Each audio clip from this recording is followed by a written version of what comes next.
Jika Tuhan percaya dengan segenap hati, Tuhan boleh dibaptis. Pembacaan dari Kisah Para Rasul. Waktu Filipus di Samaria, berkatalah seorang malaikat Tuhan kepadanya, "Bangunlah dan berangkatlah ke sebelah selatan, menyusur jalan yang turun dari Yerusalem ke Gaza. Jalan itu adalah jalan sunyi." Lalu berangkatlah Filipus. Adalah seorang Etiopia, seorang sida-sida, pembesar dan kepala perbendaharaan Sri Kandake, Ratu Negeri Etiopia, yang pergi ke Yerusalem untuk beribadah. Sekarang orang itu sedang dalam perjalanan pulang. Ia duduk dalam keretanya sambil membaca kitab Nabi Yesaya. Lalu kata Roh kepada Filipus, "Pergilah ke situ dan dekatilah kereta itu." Filipus segera mendekat dan mendengar sida-sida itu sedang membaca kitab Nabi Yesaya. Kata Filipus, "Mengertikah Tuan apa yang Tuan baca itu?" Jawabnya, "Bagaimanakah aku dapat mengerti kalau tidak ada yang membimbing aku?" Lalu ia meminta Filipus naik dan duduk di sampingnya. Nas yang dibacanya itu berbunyi seperti berikut. "Seperti seekor domba ia dibawa ke pembantaian, dan seperti anak domba yang keluh di depan orang yang menggunting bulunya, demikianlah ia tidak membuka mulutnya. Dalam kehinaannya berlangsunglah hukumannya. Siapakah yang akan menceritakan asal-usulnya? Sebab nyawanya diambil dari bumi." Maka kata sida-sida itu kepada Filipus, "Aku bertanya kepadamu, tentang siapakah Nabi berkata demikian? Tentang dirinya sendiri atau tentang orang lain?" Maka mulailah Filipus berbicara, dan bertolak dari nas itu, ia memberitakan Injil Yesus kepadanya. Mereka melanjutkan perjalanan dan tiba di suatu tempat yang ada air.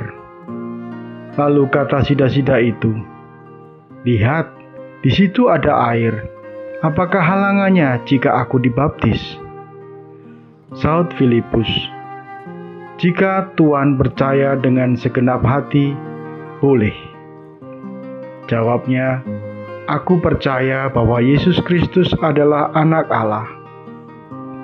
Lalu orang Etiopia itu menyuruh menghentikan kereta, dan keduanya turun ke dalam air, baik Filipus maupun sida-sida itu, dan Filipus membaptis dia.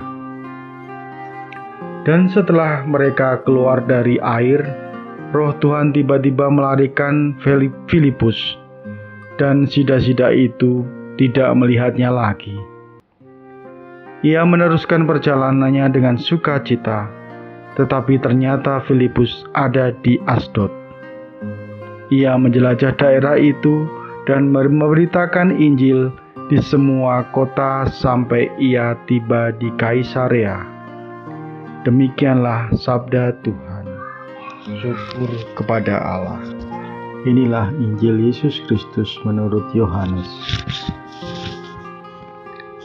Di rumah ibadat di Kapernaum, Yesus berkata kepada orang banyak, "Tidak seorang pun dapat datang kepadaku, jikalau ia tidak ditarik oleh Bapa yang mengutus aku, dan ia akan kubangkitkan pada akhir zaman." Ada tertulis dalam kitab nabi-nabi, dan mereka semua akan diajar oleh Allah. Dan setiap orang yang telah mendengar dan menerima pengajaran dari Bapa datang kepadaku. Hal itu tidak berarti bahwa ada orang yang telah melihat Bapa. Hanya Dia yang datang dari Allah, Dialah yang telah melihat Bapa. Aku berkata kepadamu, Sesungguhnya barang siapa percaya, ia mempunyai hidup yang kekal.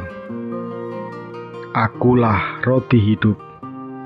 Nenek moyangmu telah makan mana di padang gurun, dan mereka telah mati. Inilah roti yang turun dari surga. Barang siapa makan daripadanya, ia tidak akan mati. Akulah roti hidup yang telah turun dari surga. Jikalau seorang makan dari roti ini, ia akan hidup selama-lamanya. Dan roti yang kuberikan itu ialah dagingku, yang akan kuberikan untuk hidup dunia. Demikianlah Injil Tuhan. Renungan Kamis 22 April 2021.